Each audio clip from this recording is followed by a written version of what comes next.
So for today's episode of the Writer's Bookshelf, we're going to begin our character series. This is going to be a long, extensive one. It's going to last many weeks, not just several, but many weeks. I've got a lot of books in characterization. The reason is because characterization is one of the most important parts of writing. If you don't have your characters well known and well established, your story will fall flat. It's going to be terrible. And the purpose of this first opening act of season 2 is to remind you guys how to get your characters realistic but compelling. To show how the character is not just about a guy who sits on a porch and smokes a pipe and just watches the clouds go by. It's like your character might do that in his spare time, but that's not what your story is about, and you're not going to get any momentum in your story by having a guy who does only that, unless you're really clever, and that's for you to decide on what to do. But and this is not a challenge, by the way, or is it? But the point of having characterization is when you have a solid character, when you have compelling character, you're going to inevitably have a compelling story. But more than that is not just a compelling protagonist, but a compelling antagonist, compelling support characters, compelling extras even. I mean, there's a number of options you can have to make your story shine, but if you have nothing but flat characters, you're not going to get much out of that story. And I know as a writer, that's one of my big struggles, is to have compelling characters, because I'm not that compelling of a guy. Spoiler alert, if you hang out with me, like we might go walk by the beach. I like food. I mean, I'm a writer. I do most of my work is here at this desk. Most of my interesting stuff is what goes on paper. Me personally, I mean, maybe I'm interesting. I can't promise you that, because as a writer, like, I don't really get out much. I will occasionally have a nice drink, which if you watched my recap video, you saw this drink. And as I warned you guys, I'd be doing this video right after that one. So the drink is still there. Still very good. Wish I could remember what it's called. It's like Prim or a Pims or some kind of Irish drink. Or I think it's Irish. It's good. It's a good drink though. Look it up. If I knew what to tell you to look up. But anyway, without a compelling character, if you base your own life or your character on your own life, unless you have a really interesting life, it's probably not going to be that interesting of a character. And not to say that you don't have an interesting life, but let's be honest. What is your life? Do you get up and go to work? Okay, cool. Where do you work? Do you go to an office? Okay. Do you, maybe, you go, maybe you're a dog walker. That could be interesting. Your experiences will take you so far. You may have some interesting things happen to you along the way. I do think that we can get good stories out of our personal experiences. But even then, when we try to invoke our own selves onto our characters, one of two things will happen. Either our characters won't be as good as we thought they would be, or all of our characters will be just alike, because we end up basically make them all like us. Now, I'm guilty of that. I have a character called Jimmy Knightley, who's in my my superhero stories. Cannonball City, Superheroes Anonymous, all those, although I may have a title change, because I think there's another Superheroes Anonymous that, I came up with it in 2000, by the way, but, you got to go with what's published. So I'm probably going to end up changing it to something that's more title appropriate anyway, which we'll talk about that much later in the future. But that character has a lot of my personality traits, a lot of them. And it's fine. But, I mean, it's only going to go... I'm not a tennis player. I don't know the first thing about tennis, only of what I researched to write the character. The character is a tennis star. So, I have to learn how to write a tennis star. I may infuse some of my personality into the character, but I can't infuse my competitive streak in that character, because I don't have one. Other than what my writing is my competitive streak, but as a sportsman, no. I've gotten a little better over the years, but I was like the kid who got picked last in high school, like all the time. Like, it would be the athletes, the kids who can't jump, the dorky kids and then me. You know, it was actually kind of insulting to me, if you wanted to know the truth. But, you know, it's just part of growing up. I was not athletic, and I wasn't that competitive.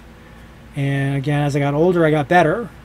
But I think it might have just been, you know, part of growing up. You get better. Practice, you get better.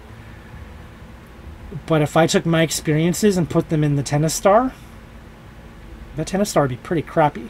It'd be a terrible tennis star. It would lower the game of tennis significantly if that guy who had my skills was a tennis star. Because I suck at tennis. And again, the only reason why I even know the rules is because I had to research them I had to read the tennis manual in order to know what this guy does for a living. The whole tennis manual. Why would I want to waste my night writing about tennis? For authenticity. Because I need a good, strong, believable character. So, when I talk about all this, you know, we can assume we know who our characters are. And, you know, we might be intuitive enough to do that. We may have enough experience with people in order to do that job. And, you know, good for you if you have access to different types of people. You should use that if you're like a server in particular. I waited tables for 3 years, met a lot of interesting people. You know, if you're in a service industry of any kind, you should be good at this because you've worked with a lot of different types of people. And, you know, you can kind of get a feel for their characterization. You can get a feel for who they are. More importantly, you get a feel for how they relate to each other. And those are all really solid things to have in your toolbox. And if you have never done a service industry job, I don't know how you'd feel about doing that during the times of COVID. But, you know, if you need extra money and you don't mind, you know, dealing with the occasional complaint, you know, give a waiting tables, you know, a try for a little while, you know, or drive somebody around, become an Uber driver or something. Put yourself in a situation where you talk to people and learn what they're like, so that you get a general feel for the different types of people who are outside of your scope or outside of your, you know, outside of this place here. Because it's good for you because it gives you perspective. It makes you less judgmental of others when you learn what others go through, but also makes you more empathetic, and it makes you a better writer because it makes you a better interpretation of character. And you need to have that when you go through and do any kind of writing. So let's talk about our book then, because, you know, we've gone through an entire season of structure, plotting, of genre planning, and all of that, and none of that means anything if you don't have a solid character, or if you don't have an idea of the types of characters that work well together. So today's book is called 45 Master Characters. It's by Victoria Lynn Schmidt. And our book next week will also be by her. And I kind of alluded to, in my my video on the recap, I alluded to the fact that there are 2 books that I'm going to cover that I'm not a huge fan of. This is one of them, and it's not because this is a bad book. This is not a bad book. What it is a pretty boring book, and it has to be. And I want to qualify it. It's not a knock on the book itself or the author at all. It does the job. It does what it's supposed to do, and that's sort of why we're covering it. Because what this is a book on archetypes. If you remember, when I did the writer's journey, I mentioned that the book had archetypes in the back, and you know, they were really solid archetypes. But those are the kinds of archetypes that you might find in the hero's journey myth. What this book covers is like all the mythic models. It goes beyond the writer's journey. It goes into pretty much every type of character that you could possibly conceptualize. It not only covers who they are and what they're about, but it covers how they relate to others. And what's really unique about this one is it applies them to modern characters. So, for example, I'm looking at Apollo, the businessman and the trader. Okay, that's the name of the chapter. You know, I like to show you guys chapters. So here's an example of that. And the whole section is about who Apollo is. Okay. And, sorry. And what it does is it applies them to the modern myth, like what does the businessman care about? And so you have the caption, the businessman, It shows how he's like Apollo, in the hero myth. The modern day businessman has his attributes. And then you have, what does he care, or what does he fear? What does he, what motivates him? Okay, and then you have the way other people may see him. And then it shows you how to develop his character arc. Okay. What's really good about this one is there's a section in the growth part where it says, to grow this archetype, it's best paired with one of the following. And what it does is it gives you a list of some of the other archetypes that the book covers that this character will go well with. So this is really important with things like romance novels, where you don't want mismatched characters to get together because it's unbelievable. What this book allows you to do is it does a pairing of showing which types of characters react to this type of character and how they may react. And it gives it a way for you to naturally put the right types of people together in your story to tell the best narrative and to provide the best conflicts. So as an example, when you put the businessman with the artist, you can teach him to get in touch with the feminine qualities of love and emotions. When it's with the seducer, you can teach him how to let go of the consequences of his actions and have some fun in life. And for that to make sense, of course, you need to go back and reread the section on the artist and reread the section on the seducer, while also rereading the section on here. And you can kind of get a sense of why it becomes a book that's not about sitting down and reading it, but about a book that you reference. And that's sort of my point of why I say it's not the kind of book you buy to enjoy. It's the kind of book you buy to learn, to apply. So the fact that it's boring is not a knock on it at all, and it's not a reason why you shouldn't get it, or at least look at it. It just shows that it's a textbook. It's a paperback textbook with a complete layout of qualities that you may need to refer to when you're trying to come up with archetype structure within your characters. Okay. And the other things it covers is the assets, like what they bring to the story. So the businessman likes blending into the team at work. He's concerned about his image at work and is a neat dresser. Maybe he has a hat like this. He has a strong will to get things done. He's a logical and strategic thinker. Be a great analyst, detective, or teacher. A great detective. A lot of you probably enjoy a good detective novel. The businessman would be that detective, according to this. So those are some examples of his assets, and of course he has his flaws.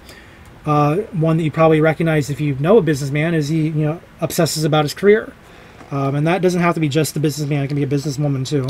I certainly had my share of interactions with people who obsessed over their careers. That got in the way of a lot of opportunities. So there are. It's something that I think we can kind of adapt to or relate to just by having the ability to see how it applies to somebody who's in our modern culture. And the fact that it brings it back to Apollo, if you read Greek myth or if you read any kind of mythology setting, you see now how the characters begin to react to each other. And that's where I think a book like this comes in handy, because it allows you to compare the modern to the mythical, and that also in hindsight allows you to create a hero's journey out of a modern story. So Planes, Trains, and Automobiles by Steve Martin, or with Steve Martin and John Candy, is probably a mythic story, told in a comedic way about the holidays. If you analyze it well enough, I'm sure you'll find the hero's journey in there. And Steve Martin's character is going to be somebody who fits this one of these traits. Now, I don't know if it's going to be Apollo, but I'm sure his character's in here. So it's helpful to know that. There's a section on the villainous side of the businessman, so that's what we call the traitor. And so it'll go through some of the elements of what makes the character a traitor based on the opposite of the businessman. And then you have Apollo in action, and this is where they give examples of actual characters who would apply to this type. So for the businessman in TV, you have Dr. Fraser Crane, played by Kelsey Grammer, and his brother Niles Crane, played by David Hyde Pierce in the show Frasier. You have Lieutenant Columbo, played by Peter Falk in Columbo, and again, this is so you know what I'm talking about. It's right here. So you have Roy the Professor Hinckley Jr., Gilligan's Island, Commander Spock, Leonard Nimoy. And of course, you have the ones in film. You have David Levinson, played by Jeff Goldblum in Independence Day. If you've ever seen Independence Day, he was the scientist who figured out how to beat the aliens. And the only reason why he did that is because he obsessed. Egon Spengler from the Ghostbusters movies. Gordon Gekko from Wall Street, and so on. These are the characters that they consider businessmen. And then, of course, we're all writers, so the literary heroes would include Alan Grant from Jurassic Park, Sherlock Holmes, Young Goodman Brown, Hercule Poirot, I can't ever say his name, from the Agatha Christie novels, Hercule Poirot, the Murder in the Orient Express guy, that guy. Ebenezer Scrooge, Willy Loman from Death of a Salesman, and so on. So that's essentially what this book is about. It's giving you categories of character types based on the old archetypes, and then it's giving you an opportunity to chart your story based on the types of characters that you want, and then the types of characters you might pair them against. So I think it's a good foundational tool to have when you're doing your planning. The way the book is laid out is you have your first couple chapters just gives you an overview of how to use the book, which I kind of just did, but you should still read them. And then you have part 2 covers chapters 3 through 10. Those are all the female heroes and villains. Those include Aphrodite, Artemis, Athena, Demeter, Hera, Hestia, Isis, and Persephone. And then you have part 3 is creating male heroes and villains. So that's chapters 11 through 18. So you'll notice that there's a bit of a kind of a sequence here of matching numbers. You've got Apollo, who we just covered, Ares, Hades, Hermes, Dionysus, Osiris, Poseidon, and then Zeus.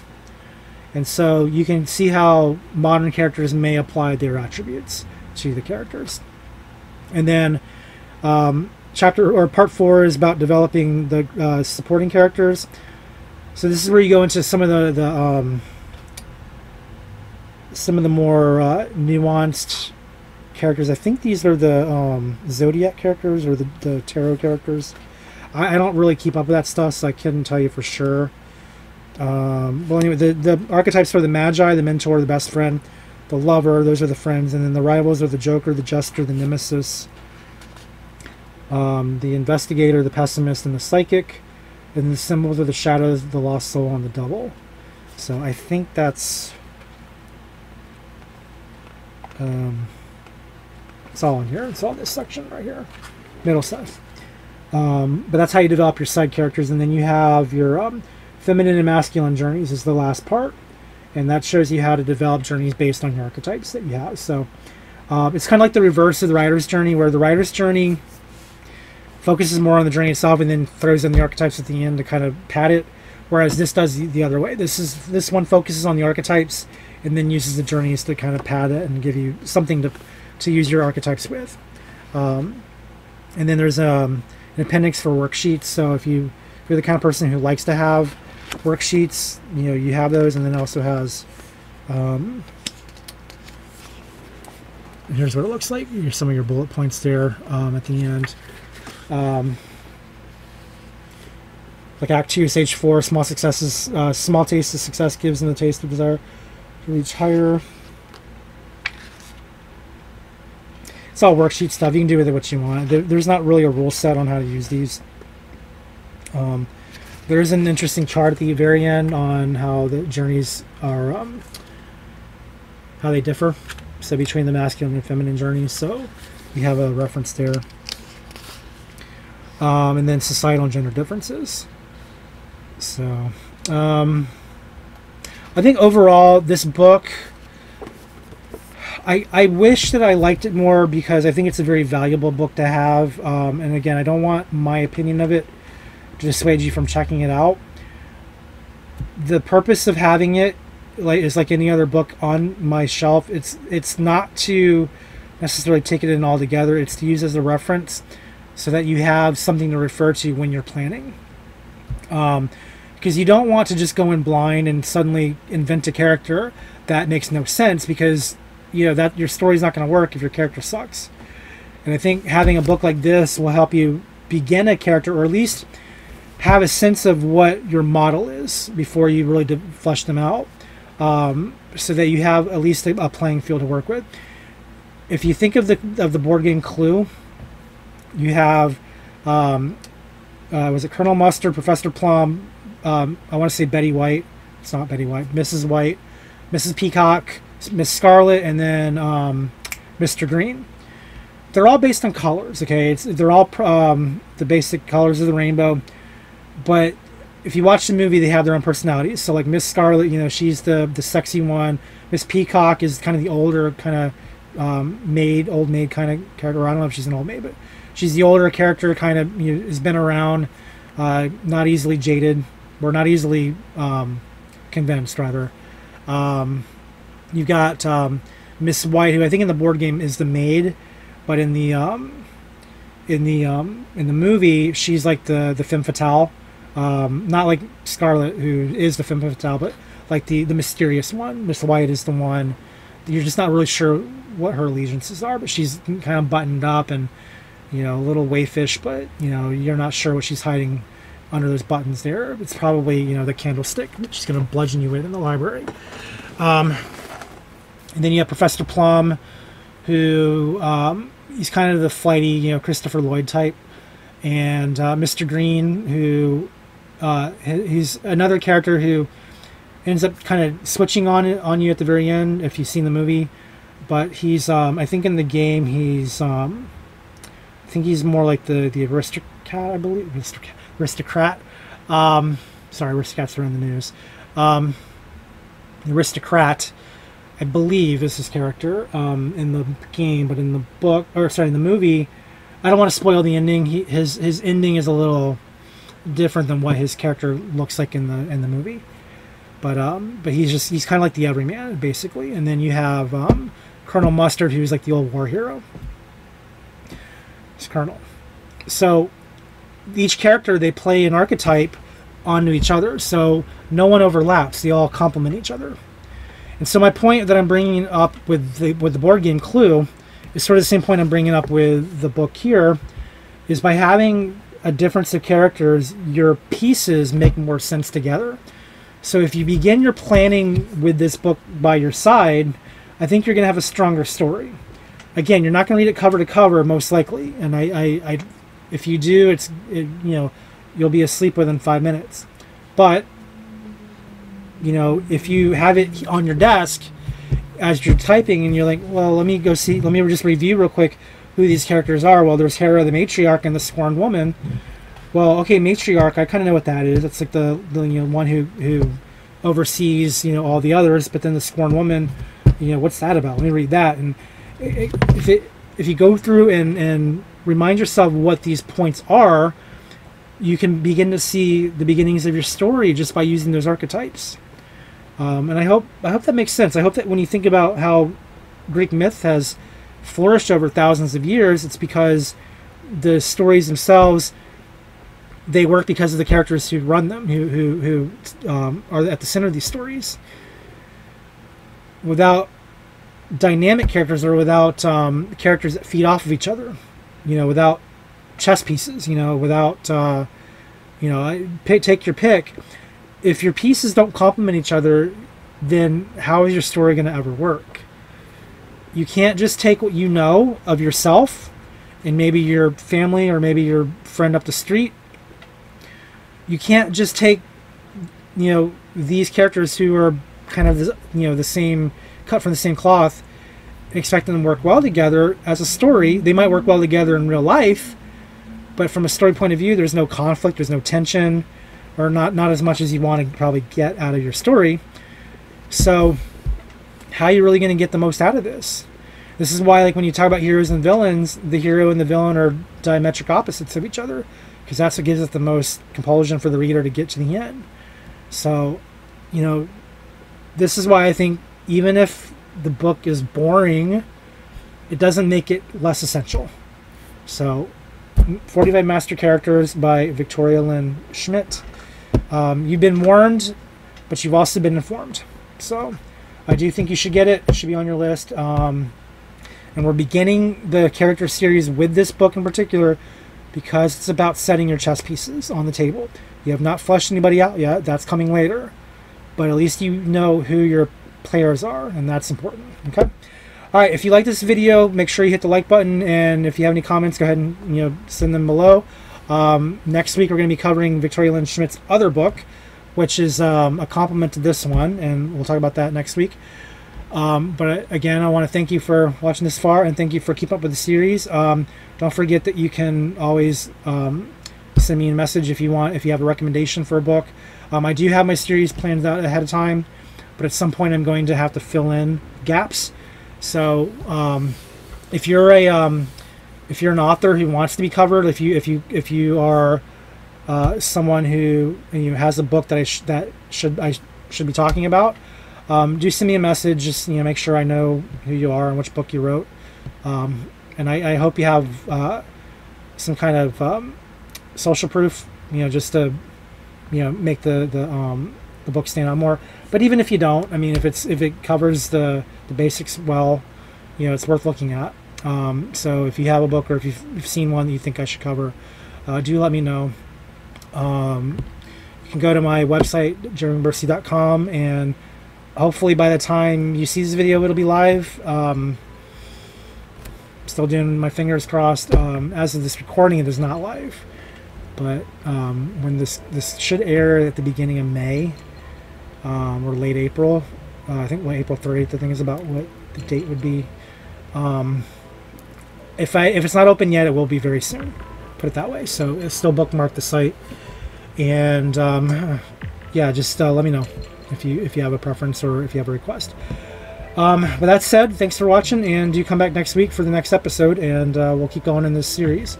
And it's going to be a very important one. So take care, and ring the bell, and do all the stuff that YouTubers tell you to do. I'll see you next time. Thanks. Bye.